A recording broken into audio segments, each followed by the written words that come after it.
గ్రంథం వచ్చేటప్పటికి ఒక చరిత్ర ఋతు అనేటటువంటి గ్రంథం ఒక చరిత్ర. ఇది మర్చిపోవడానికి వీలుగానటువంటి చరిత్ర. ప్రతి ఒక్కరూ కూడా చదువుకొని ధ్యానం చేసేటటువంటి గ్రంథం ఈ ఋతు గ్రంథం. ఇందులో ఎన్ని అధ్యాయాలు ఉన్నాయండి చెప్పగలరా?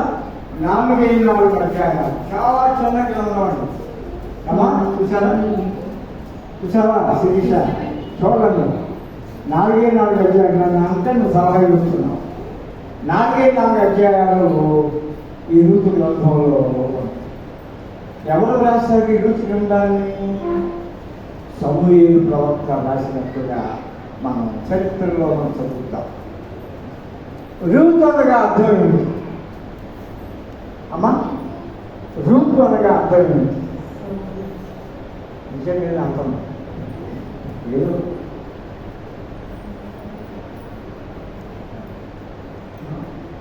చెప్పకపోతే మీరు అనేసి అన్నారా గర్భ.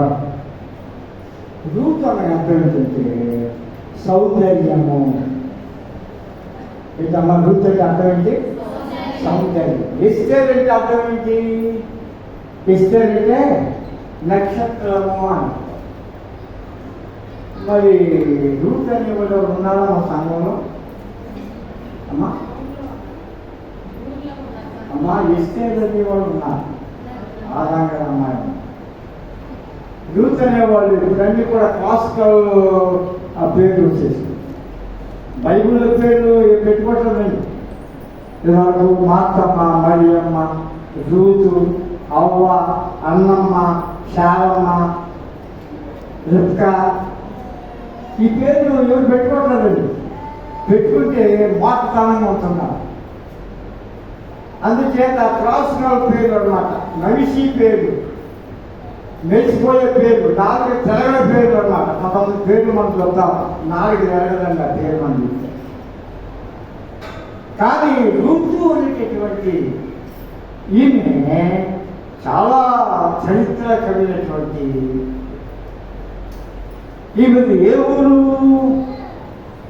ఈమెది ఏ ఊరండి? మోయాబు దేశం. మోయాబు దేశంలో జన్మించినటువంటిది. ఋతు గ్రంథం 1వ అధ్యాయం మొదటి 2-3 వచనాలు చూడండి.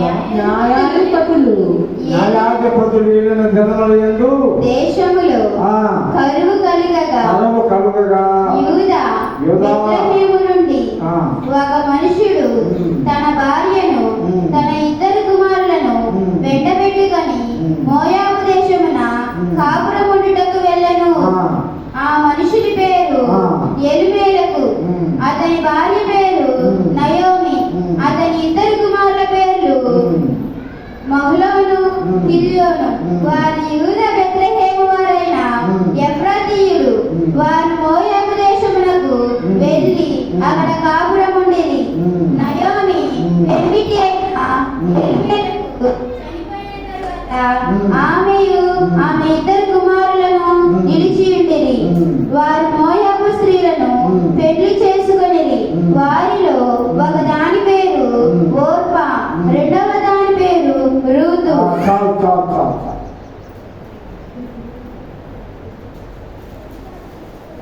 ఈ రూతు యొక్క చరిత్రలో మనం చూస్తే యోధా బెత్లెహేము అనే ప్రాంతంలో కరువు వచ్చింది. యోధా బెత్లెహేము అనే ప్రాంతంలో, బెత్లెహేము అంటే అక్కడ ఎవరు పుట్టారు? అమ్మా ఎవరు పుట్టారు? యేసుప్రభు పుట్టారు. అంతకుముందు ఎవరు ఊరేది? దావీదు మహారాజు ఊరేది. చాలా మంది అక్కడ జన్మించినటువంటి వారు ఉన్నారు బెత్లెహేము. అలాంటి బెత్లెహేములో కరువు వచ్చింది. బెత్లెహేము అనగా అర్థం ఏంటి? రొట్టెలు ఇల్లు. బాగా గుర్తుంది, రొట్టెలు ఇల్లు అని. మరి మోయాబు అంటే అర్థం ఏంటి? పొంగి పడి.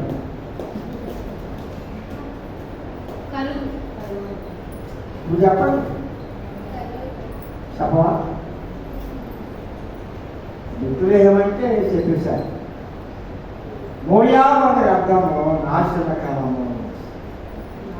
మోయాబు అంటే నాశనకరం. ఈ ఊరు ఎలా వచ్చింది, ఈ ఊరిని స్థాపించిన వాడు ఎవరు అని కొంచెం మనం వెనక్కి వెళ్ళిపోతే లోతు ఉన్నారు. లోతు ఫ్రెష్గా లోతు కుటుంబము సుగమ కుమారాలు నివాసం చేస్తారు. ఆయనకు ఇద్దరు కుమార్తెలు ఉన్నారు. ఆయన పెద్దోడైపోయాడు, వృద్ధుడైపోయాడు లోతు. ఈ పిల్లలకు వయసు వచ్చింది కానీ పెళ్లిని చేయలేకపోయాడు. ఎదిగి పట్టుకొని వారికి తగినటువంటి భర్తల్ని చూసి పెళ్లి చేయలేకపోయాడు. ఎవరో తండ్రి లోతు. వయసు వచ్చింది, అందుచేత ఇద్దరు అక్క చెల్లెళ్ళు ఏమనుకున్నారంటే మన బైబిల్లో మాటలు, మన సొంత మాటలు. ఆ ఇద్దరు అక్క చెల్లెళ్ళు తండ్రితో వ్యభిచారం చేశారు. ఇంటికి చదువుకున్నారు. వాళ్ళిద్దరూ కూడా తన తండ్రితో వ్యభిచారం చేశారు. అందుచేత ఒక కుమార్తెకు మోయాబుడు జన్మించాడు, ఒక కుమార్తెకు అమ్మోనీయుడు జన్మించాడు. ఈ ఇద్దరు పేరు మీద రెండు దేశాలు స్థాపించుకున్నారు. మోయాబు దేశము, అమ్మోని దేశం. ఈ మోయాబు దేశంలో అంత అన్యాయం, అక్రమము, వ్యభిచారము, త్రాగుడు, జోదము, రకరకాల వ్యసనాలతో ఉండేటటువంటి దేశమట ఈ మోయాబు దేశం. ఇలాంటి చరిత్ర హేరమైనటువంటి దేశానికి బెత్లెహేము నుండి ఒక మనుష్యుడు ఎక్కడికి వస్తున్నాడు? మోయాబు దేశంలో. ఎందుకు వస్తున్నాడు? ఒక మాట ఎందుకు వస్తాడు? కాపురముండుటకు వెళ్తున్నాడు. ఎంత గొప్ప మాట! నా రోజు నుండి 5 ఏళ్ళు ఉండి ఒక 10 ఏళ్ళ నుండి వద్దామని కావటం లేదు. కాపురముండుటకు వెళ్తున్నాడు. ఎక్కడి నుండి? రొట్టెలకు స్థానమైనటువంటి ప్రపంచ చరిత్రలో మహా గొప్ప మేధావులు నివసించినటువంటి దీవెనకరమైనటువంటి జీవించబడినటువంటి బెత్లెహేమును వదిలిపెట్టింది నాశనకరమైనటువంటి దేశానికి కాపురముండుటకు. ఏమైనా అక్కడ ఏమైనా సంపాదించాడా? ఏమైనా కూడబెట్టాడా? ఏమైనా అతడు మరి కుదురుగా సంతోషంగా ఉండగలిగాడంటే లేదు. అతను చనిపోయా. కుమారునికి పెళ్ళిళ్ళైన ఓర్పా, రూతు ఇద్దరు కోడలు ఆ దేశపు వాళ్ళే, మోయాబు దేశపు ఇద్దరు స్త్రీలే. వారు వివాహం ఇంచుమించు 10 సంవత్సరాల తర్వాత ఇద్దరు కొడుకులు ఏమైపోయారండి? ఆ ఇద్దరు మిగిలిపోయారు. తర్వాత వచనాలు మనం చూస్తాము. ఓర్పా మిగిలిపోయింది, రూతు అత్తగారి బయలుదేరానికి వచ్చింది. బెత్లెహేము వచ్చినట్టుగా 2వ అధ్యాయంలో మనం చదువుతాం. బెత్లెహేము అత్తగారి పాటు వచ్చింది. ఎక్కడి నుంచి వచ్చిందండి? మోయాబు దేశం నుండి బెత్లెహేము వచ్చింది. తన పూర్వీకులు నివసించినటువంటి దేశం విడిచిపెట్టి, తన పుట్టించిన వారిని విడిచిపెట్టి దొడ్డెల్లుగా ఉన్నటువంటి బెత్లెహేముకు వచ్చినట్టుగా తన అత్తగారు మామగారు ఏం చేశారు? బెత్లెహేమును విడిచిపెట్టి మోయాబు దేశం వెళితే ఈమె తన అత్తగారితో కలిసి తిరిగి ప్రదేశాలు చేసినట్లుగా ఇక్కడ 2వ అధ్యాయంలో మనం చూసుకుంటాం. ఈ రూతు ద్వారా మనం గ్రహించేది ఏమిటంటే ఆమె బెత్లెహేము రావడం కారణం ఏంటంటే దేవుని యందు భక్తి, విశ్వాసము కలిగినటువంటి రూతు. నువ్వు వెళ్ళిపోమా, నువ్వు ఉండిపోమా, నీకోసం నేను మళ్ళీ పిల్లలను కానీ నీకోసం పిలిచి పెద్దోళ్ళు చేసి నీకు పెళ్లి చేయగలనా? నాకు ఆ శక్తి ఉందా? నాకు ఆ బలం ఉందా? లేదు కదా. నువ్వు వెళ్ళి పెళ్లి చేసుకో, ఎవరు పిల్లలు అన్నా కూడా రూతు అంగీకరించు. నువ్వు ఎక్కడుంటే అక్కడే. ఏముందండి? నువ్వు ఎక్కడుంటే అక్కడే. నీ జనమే నా జనాంగం, నీ దేశమే నా దేశము, నీ మండలమే నా మండలం, నీ జిల్లాయే నా జిల్లా, నీ పంచాయతీయే నా పంచాయతీ, నీళ్ళే అని. ఈ రీతిగా రూతు తనకినటువంటి గొప్ప ఆ మనస్సుని అత్తగారి విషయంలో చూపించినట్లుగా ఇక్కడ మనం చూస్తాం.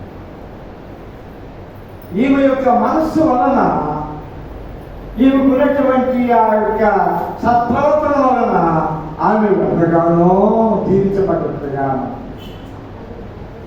అనగా నేను మీకు తెలియజేసేది ఏమిటంటే, మానవ జీవితంలో ఒక్కొక్కసారి ఎదురే సమస్యలలో నుండి, గొడవలలో నుండి, పాపపు జీవితంలో నుండి విడుదల పొందగలిగితే దేవుడు మనకు మంచి మార్గం చూపిస్తాడు. మంచి దారిలో మనకు ఆయన చూపించేటటువంటి ఆవశ్యకత మనం సంపాదించుకుంటాం. బెత్లెహేములో ఒక ధనవంతుడు ఉన్నాడు. ఆ ధనవంతుని పేరు బోయేజు మనం చూస్తున్నాం. బోయేజు దేవుడి చెప్తాం చూడండి. ఆయన గొప్ప ధనవంతుడు, గొప్ప ఆశ్చర్యపరుడు. ఆయన పొలాల్లో పనినీరు కొట్టడానికి విధించే రోజు తన అత్తను బతికించుకోవడానికి, ఆమె కూడా బతకడానికి ఏం చేసిందండి?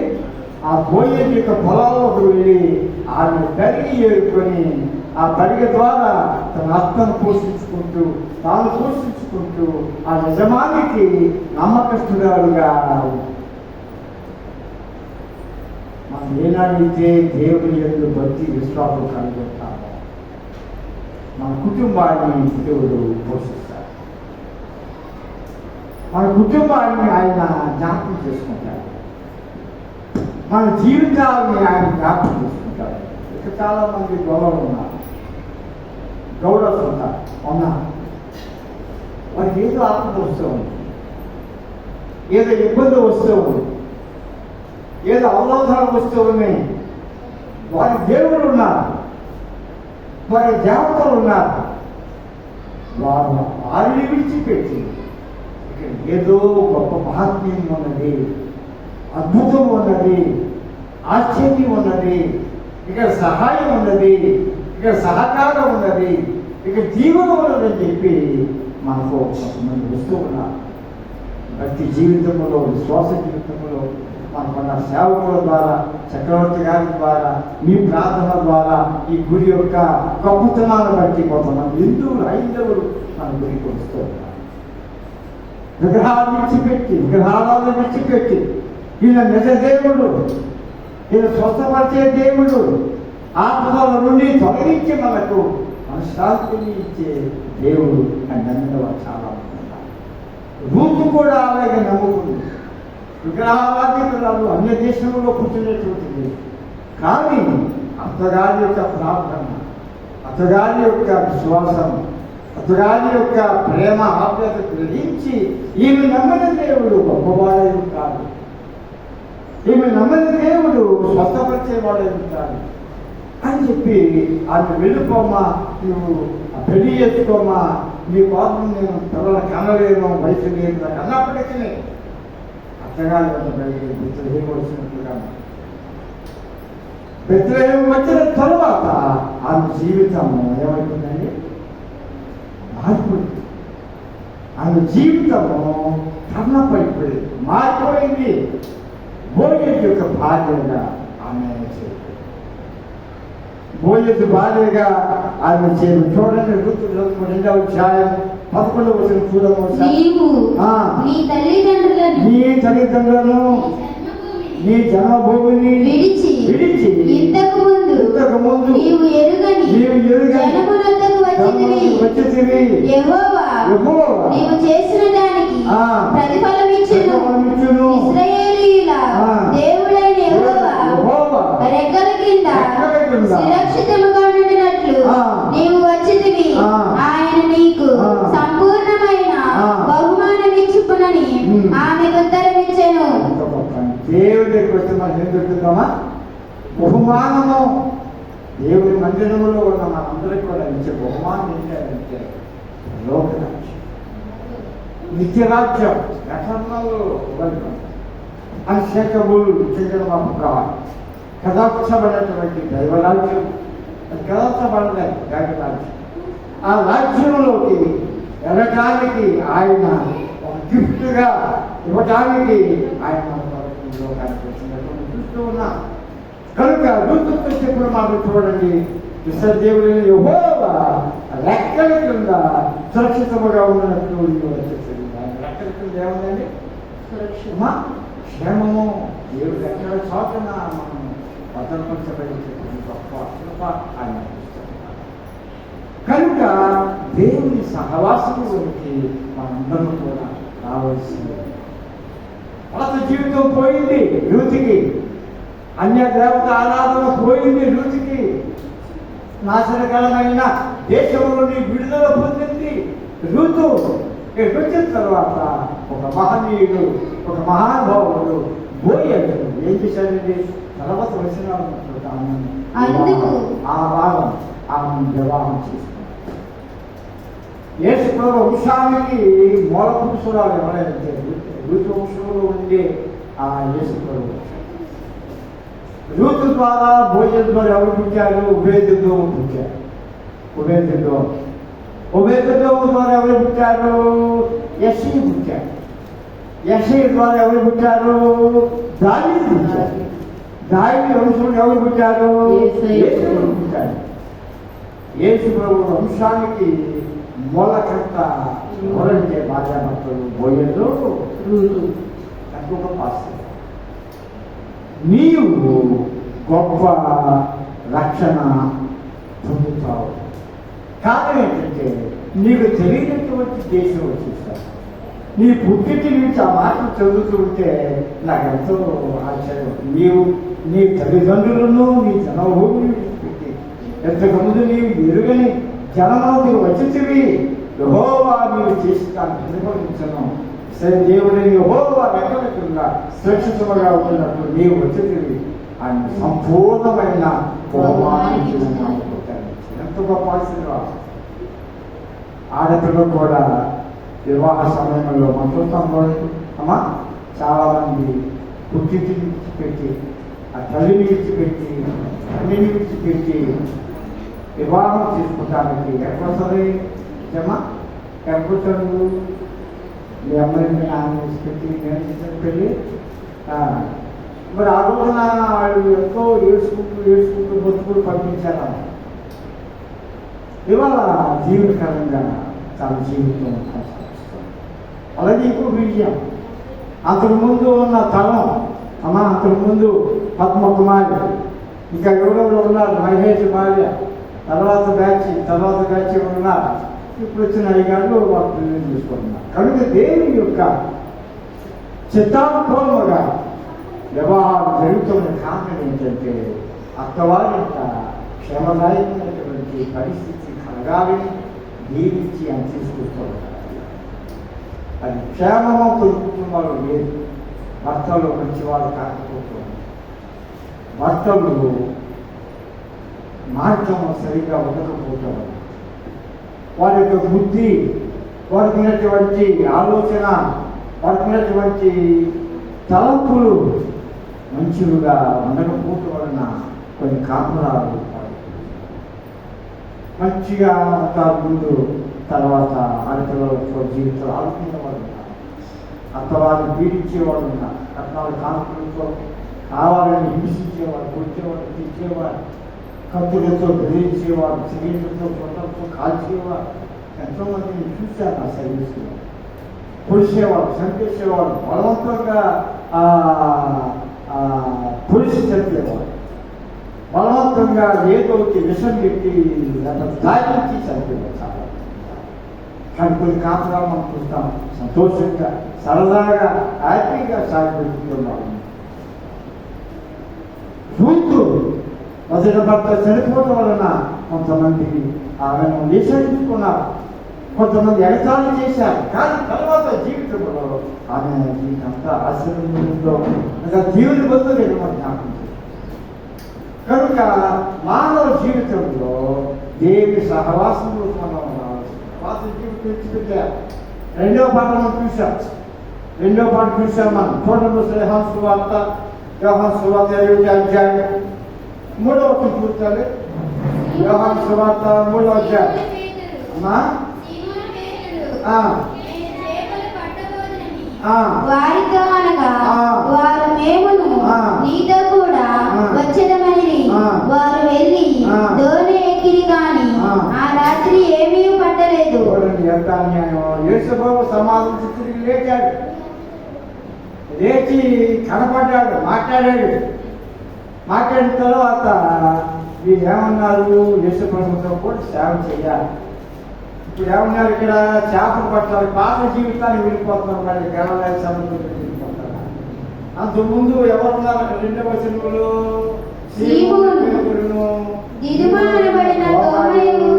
గలిలయలోని కానాను ఊరివాడకు నతనయేలును జెబెదాయి కుమారులను ఆయన శిష్యులలో మరి ఇద్దరును కూడి ఉండిరి. సీమోను పేతురు నేను చేపలు పట్టబోతునని వారితో అనగా వారు మేమును నీతో కూడా వచ్చేదమని వారు వెళ్ళి దోణి ఎక్కిరి కాని ఆ రాత్రి ఏమీ పట్టలేదు. ఎంత అన్యాయం చూడండి! ఎక్కడున్నారు? మళ్ళీ చేపలు పట్టడానికి పాత జీవితం వెళ్ళిపోతుంది. మేము వచ్చేదను అయ్యా, లాభం లేదు, ఆయన రాజు వెళ్ళిపోయాడు. ఇక నేను ఎక్కడ కావాలి? చేపలు పట్టడానికి వెళ్ళాలి అన్నప్పుడు వీళ్ళంతా ఉన్నారు, మేమను వచ్చేదము. కానీ వారికి పెడుతుంది ఎక్కిందండి. రాత్రంతా ప్రయాసపడినా కూడా ఒక చేప అయినా వాళ్ళకి కాబట్టి దైవ చిత్తము లేకుండా దేవుని సహవాసం విడిచిపెట్టి వాళ్ళు వెళ్ళారు కనుక వాళ్ళకి విజయం. ఆ రాత్రంతా యేసులోకి వచ్చాడు. ఏమన్నాడండి? మీ వాళ్ళను గుడిపట్టుకుపోయింది.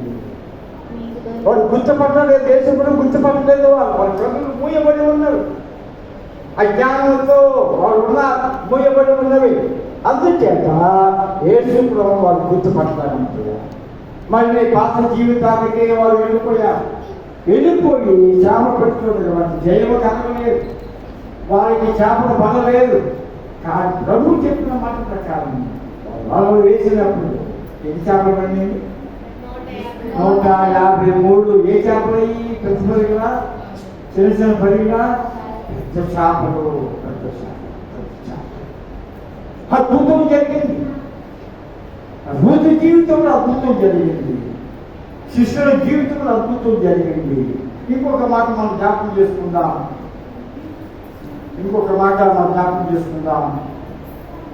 2వ తిమోతి పత్రిక చూద్దాం. 2వ తిమోతి పత్రిక 4వ అధ్యాయం 10వ వచనం చూడండి. 2వ తిమోతి పత్రిక 4వ అధ్యాయం 10వ వచనం పౌలు మాట్లాడుతున్నాడు అక్కడ. ఇహలోకమును ప్రేమించి నన్ను విడిచి తెస్సలోనికకు వెళ్ళెను. క్రీస్తుగా గలతీయుకును తీతు దుర్మార్గుకును వెళ్ళిరి. చాలు. ఎంతమంది చెప్పారు చూసారు? దేమా ఇహలోకమును స్నేహించి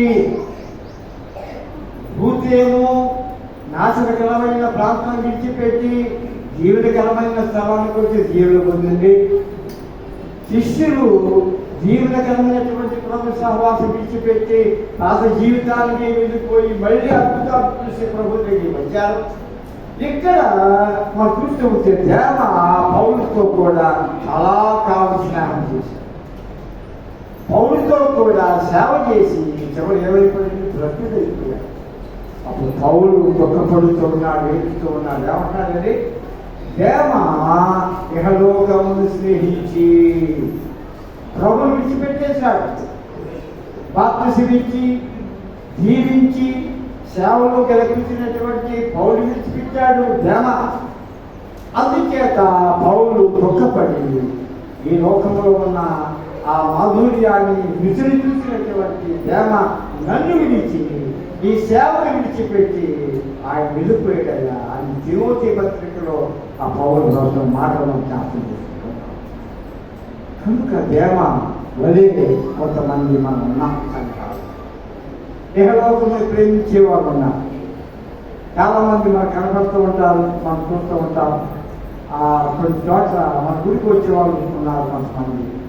ఈ శరముత్సవాలకి వెళ్ళినప్పుడు, లేక శ్రీరామనవమి జరుగుతూ ఉన్నప్పుడు, లేక ఉగాది పండుగ జరుగుతున్నప్పుడు, కొన్ని హిందూ పండుగలు జరుగుతున్నప్పుడు ఏం చేస్తుంటే మనవాళ్ళ పండుగలో పాల్గొంటుంటారు. అది కూడా కావాలని కూడా ఉన్నారు కొంతమంది, మనం చూస్తూ ఉంటాం. నాకు తెలుసు ధర్మగుళ్ళు కొంతమంది కనపడుతూ ఉంటారు. దేవ కూడా అలాంటి దేవ కూడా అలాంటి వ్యక్తిత్వం కలిగిన వాడే. అందుచేత పౌరులు అంటున్నాడు, నన్ను విడిచి ఈ సేవను విడిచిపెట్టి లోకం ప్రేమించాడు. అలా ఉన్నామా మనం దేవుని సంఘంలో? అలా ఉన్న సాపరిస్తున్నటువంటి జీవితంలోకి తగ్గుతున్నామా? బాగు మనసు పొందవలసిన సమయం దేవుడు మనకి ఇచ్చాడు. అది గమనించాలని మీకు నేను మనం చేస్తాను. చివరిగా లోకాసు వార్త చూద్దాం. 15వ అధ్యాయము 11వ వచనం చూడండి సార్. 11 నుంచి చదవండి సార్. లోకాసు వార్త 15వ అధ్యాయం. మరియు ఆయన ఇట్లనెను, ఒక మనుషునికి 2 కుమారులుండిరి. వారిలో చిన్నవాడు తండ్రి ఆస్తిలో నాకొచ్చు భాగమిమ్మని తన తండ్రిని అడుగగా, అతడు వారికి తన ఆస్తిని పంచిపెట్టాను. కొన్ని దినములైన తరువాత ఆ చిన్న కుమారుడు సమస్తమును కూర్చుకొని దూరదేశములకు ప్రయాణమైపోయి అచట ఆస్తిని దురాభారము వలన పాడు చేసెను. అదంతయు ఖర్చు చేసిన తరువాత ఆ దేశమందు గొప్ప కరువు రాగా వాడు ఇబ్బంది పడిసాగి వెళ్ళి ఆ దేశస్థులలో ఒకరి చెంత చేరెను. అతడు పందులను మేపుటకు తన పొలములోనికి వాడిని పంపెను. వాడు పందులు తిను పట్టుతో తన కడుపు నింపుకొనగా ఆశపడను, కానీ ఎవడును వారికి ఏమీ ఇవ్వలేదు. అయితే బుద్ధి వచ్చినప్పుడు వాడు నా తండ్రి వద్ద ఎంతో మంది కూలివాడులకు అన్నము సమృద్ధిగా ఉన్నది, నేనైతే ఇక్కడ ఆకలికి చచ్చిపోవచ్చున్నాను. ఆకలికి చచ్చిపోవచ్చున్నాను. మొదటిసారి వాడికి సమృద్ధిగా ఉండే ఆహారం, మంచి ధనవంతుల గృహంలో కూర్చున్నటువంటి వాడు, తండ్రి ఆశ్చర్యపరుడు. వీడికి దుర్బుద్ధి కలిగి స్నేహితులు ఎక్కువైపోయారు, వ్యసనాలు ఎక్కువైపోయి, అందుచేత తండ్రి ఆశ్చర్యంలో సగం బాధ తీసుకొని విషయానికి విడిపోయినట్టుగా తండ్రి ఎంతో బాధపడుంటాడు, ఎంత దుఃఖపడి ఉంటాడు. పెంచి పోషించి పెద్దవాడిని చేసిన తర్వాత, యుక్త వయసు వచ్చిన తర్వాత తండ్రి దగ్గర ఉండవలసిన వాడు, తండ్రి మాట ఉండవలసిన వాడు ఏం చేశాడు? తిరగబడి ఆశ్చర్యం సగం బాగుంటుంది. ఎంతకాలం ఉంటుంది ఆ డబ్బు? అనవసరంగా ఖర్చు పెడుతూ ఉంటే ఎంతకాలం ఉంటుంది ఆ డబ్బు? అయిపోయిన తర్వాత స్నేహితులంతా వెళ్ళిపోయారు. మనకు తెలిసి చరిత్ర చాలా కాలంగా మనం ఇంట్లో ఉన్నాం చరిత్ర. కానీ అప్పుడప్పుడు వాళ్ళు జ్ఞాపకం చేసుకోవాలి. అక్కడ కడుపు వచ్చినప్పుడు, వారికి ఆహారము ఇబ్బంది వచ్చినప్పుడు, పందులు కాగితాలు కూడా ఉప్పులు వచ్చినప్పుడు, ఆ పందులు కాచే కాపరి కూడా వాడికి ఆహారం తప్పకుండా మానివేసినప్పుడు, అప్పుడు వాడు ఏం కలిగిందమ్మా? బుద్ధి వచ్చినప్పుడు నా తండ్రి యొక్క అనేక మంది కూలివారు పనిచేస్తూ ఉన్నారు, నేను ఇక్కడ ఆకలికి చచ్చిపోతున్నాను, మారిపోతున్నాను, నేను లేచినా తండ్రి వెళ్ళిపోవాలి. ఎంత మార్పు! సహవాసం పోగొట్టుకున్నాడు తండ్రి సహవాసం, మంచి వసతి పోగొట్టుకున్నాడు, మంచి గౌరవం పోగొట్టుకున్నాడు, మంచి పేరు పోగొట్టుకున్నాడు. తిరిగి వాడు దేశంలో కలిగిన ఇబ్బందుల వలన, కష్ట నష్టాల వలన బుద్ధి వచ్చినప్పుడు తిరిగి వాడు ఎంత సౌకర్యం కలిగిందో చదువచనాలను చూద్దాం. వాడు తిరిగి వచ్చినప్పుడు తండ్రి చూసి గొప్ప విందు ఒకవాడు వెళ్ళి కౌగులించుకొని కౌగలించుకొని కుమారుడిని తీసుకొచ్చుకొని ఇంట్లోకి ప్రవేశపెట్టి ఆ చిరిగిపోయిన బట్టలు, వాసన కొట్టే బట్టలు తీసేయమన్నారు. తీసేసే ప్రశస్త వస్త్రములు కలిగిన వస్త్రాలు ఉంగరం తొడగమన్నారు. ఆహారం మంచి విందు తయారు చేయమన్నారు. ఎంత గొప్ప ఆశీర్వాదం! ప్రభువు సహవాసములో మనకి ఎంత గొప్ప దీవెన! ప్రభు సహవాసంలో మనం రాగలిగితే అంత గొప్ప బహుమానం మనకు. కనుక ప్రియమైనటువంటి సంఘం, రూతు గొప్ప బహుమానం పొందింది. కారణం ఏంటంటే ఆమె ప్రభువు జీవితంలోకి ఆమె ప్రవేశించింది. ప్రభు వంశంలోనికి ఆయన చోటు సంపాదించింది. అలాగనే శిష్యులు కూడా పాత జీవితాన్ని వెళ్ళిపోయారు. తిరిగి మరలా మారు మనసు పొంది తమ తప్పులు తెలుసుకొని వాళ్ళు మరలా ప్రభు శిష్యులుగా మారిపోయి గొప్ప సేవ చేశారు. అలాగనే మరి తప్పిపోయిన కుమారుడు అదే ప్రేమ అదే రీతిగా వెళ్ళిపోయేసారు. కనుక దీని జీవితాన్ని దీని యొక్క పుట్టుకులు మనం ఆధారం చేసుకొని ఏది చేస్తే మనం మంచిగా ఉంటామో, ఏది చేయగలిగితే జీవితంగా ఉంటామో, ఏది చేస్తే ఆ పరమాత్మకు మన జీవితాలకు బహుమానం అందిస్తాడో ఆ పరీక్ష, ఆ వివేచన జ్ఞానం మనం కలిగి ఉంది. ప్రభు సహవాసంలో దూరం కాకుండా, దుష్ట సహవాసంలో మనం వెళ్ళిపోకుండా, సజ్జనుల సహవాసంలో మనం ప్రవేశించి ఆ ప్రభు ఆరాధనలో, ఆ ప్రభు దీవులతో మనం సంపూర్ణమైనటువంటి శక్తి మనం సంపాదించుకొని మనం ముందుకు వెళ్ళాలని, మనం ముందుకు సాగిపోవాలని ప్రభు కదా అందరికీ మనవి చేస్తూ అనీతిగా ఉండటానికి దేవుడు సహాయం చేయాలని ప్రార్థిస్తూ కొద్ది మాత్రంలో నేను ముగిస్తున్నా. దేవుడు ఈ కొద్ది మాత్రంలో దీవించగా ప్రార్థన చేస్తున్నా. ప్రభు ఆదరణ మాట్లాడి పెద్దపడిన వాక్యాన్ని మీ దగ్గర ఆచరిస్తున్నాను. దేవ వాక్యములు ఉన్నటువంటి రహస్యాన్ని, మర్మమును మేము తెలుసుకొని ఏ రీతిగా మేము ఏ సహవాసంలో ఉన్నామో, దేనికి ఆశపడి మేము మా జీవితాన్ని కొనసాగించుకున్నామో అది గ్రహించుకొని జ్ఞాపకం చేసుకొని రూతు వలె ప్రభువా, తప్పిపోయిన కుమారుడు వలె, నీ శిష్యుల వలె మేము మారు మనసు పొంది దేవాలయే కాకుండా ఇహలోకమును ప్రేమించి దేవ శాపకృష్ణులైపోయారు. అలాంటి జీవితం హక్కమే, అలాంటి జీవితం వద్దు ప్రభువా. నీతో సహవాసమే కావాలి. నీ రాజ్యంలోకి మమ్మల్ని ప్రవేశపెట్టాలి. బుద్ధుల కన్నికల వల్లే మా సూచీలు వెలిగించుకొని నీతో కూడా విందు భోజనములు పాల్గొని పొందాలి. అలాంటి గొప్ప జీవన, అలాంటి గొప్ప కృప, అలాంటి గొప్ప నడిపింపు నీ విధులను మాకు ప్రసాదించి ఏ మహిమాకంత పొందాలని దీవించి సహాయం చేయమని యేసు ప్రభు ద్వారా వేడుకుంటున్నాం తండ్రి.